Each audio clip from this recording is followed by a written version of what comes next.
If you think the disciples were standing outside Jesus' tomb, just waiting for him to walk out, that's not what happened. They weren't waiting. They were hiding, scared, confused, broken. Because as far as they were concerned, Jesus had just failed. The man they thought was the Messiah, the one they believed would change everything, was just publicly executed like a criminal. Beaten, mocked, nailed to a cross, and then buried. That's not victory. That's the end. And what's strange, what's honestly hard to wrap your mind around is this.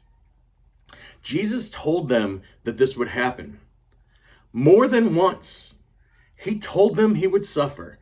He told them he would die. He told them he would rise again. So why didn't they believe him? Because what he said didn't fit what they wanted.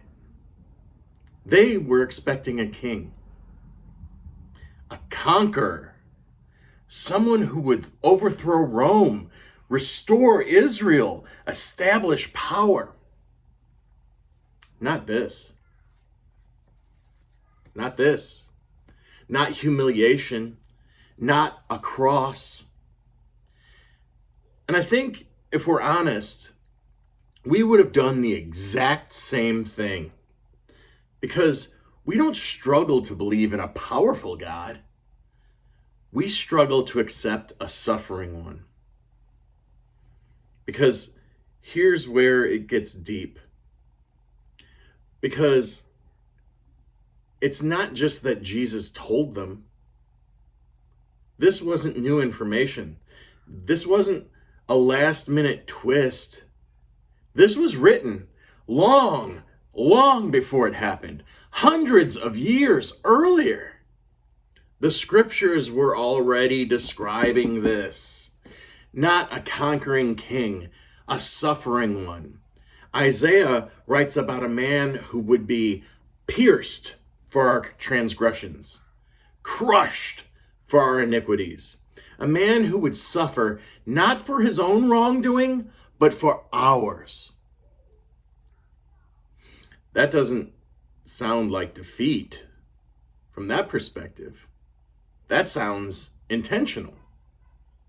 Psalm 22 describes someone surrounded, mocked, their hands and feet pierced, people casting lots for their clothing. That's not vague. That's specific.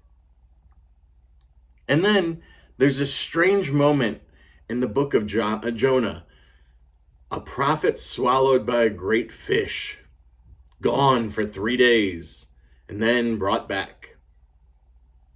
Jesus himself points to that and says, that's a sign. 3 days. Even Abraham, back in Genesis, is told to offer his son. And right at the moment of sacrifice, God provides a substitute. A father offering a son, but the son doesn't die. It's all there, scattered across centuries, like pieces of something no one fully saw. And somehow, the people closest to Jesus missed it. They saw the miracles. They heard the teachings. Heck, they participated in the miracles. They walked with him. And when it actually happened, they ran. Peter denies him. The others disappear. And after the crucifixion, they're not planning a resurrection celebration. They're in hiding, trying not to be next. And I think this is where it hits us. Because it's easy to look at them and think, how did you not see it? But how often do we do the exact same thing? We say we trust God. We say we believe. But the moment things don't look the way we expected, we start to question everything because we've already decided what God is supposed to do. We've decided what God is supposed to do. And when he doesn't do that, it feels like he failed us.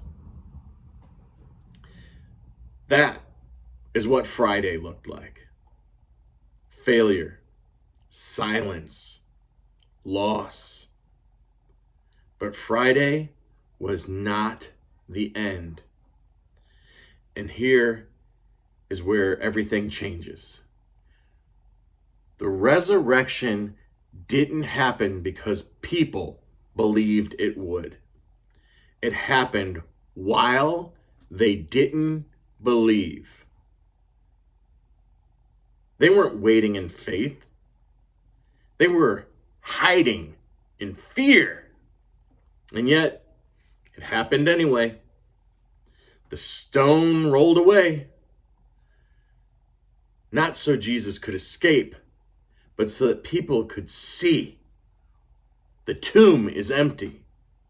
Not because someone moved a body, but because there's no body to be found. And slowly, one by one, they start to realize this wasn't failure. This was the plan. The suffering, the cross, the silence, the 3 days. It wasn't God losing. It was God doing exactly what he said he would do. And I think that's what's striking about all of this is how comfortable that truth is. Because it means we can completely be convinced we understand what God is doing and still be wrong. It means God's plan can look like loss right up until the moment it's revealed as victory. And it means our expectations might actually be the thing blinding us.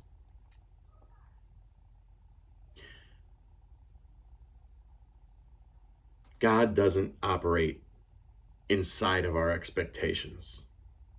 He fulfills his word, even when we don't recognize it. The cross wasn't an interruption. It wasn't a mistake. It wasn't God scrambling to fix something. It was always the plan. And the resurrection isn't just proof that Jesus is alive. It's proof that God keeps his word, even when no one else sees it coming. So maybe the question isn't, why didn't they believe? Maybe the question is, where am I missing what God is doing? Because it doesn't look the way I expected it. Because Easter isn't about people getting it right. It's about God being faithful, even when we don't. Father, there's something unsettling about this because it shows how easy it is to misunderstand you, even when we think we're close.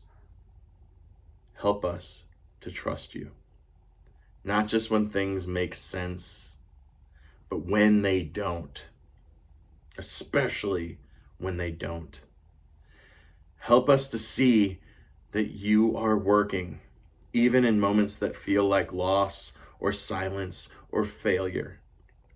And give us the humility to admit we don't always understand what you're doing, but you do, and you are faithful to your word. So be it. May the truth set us all free.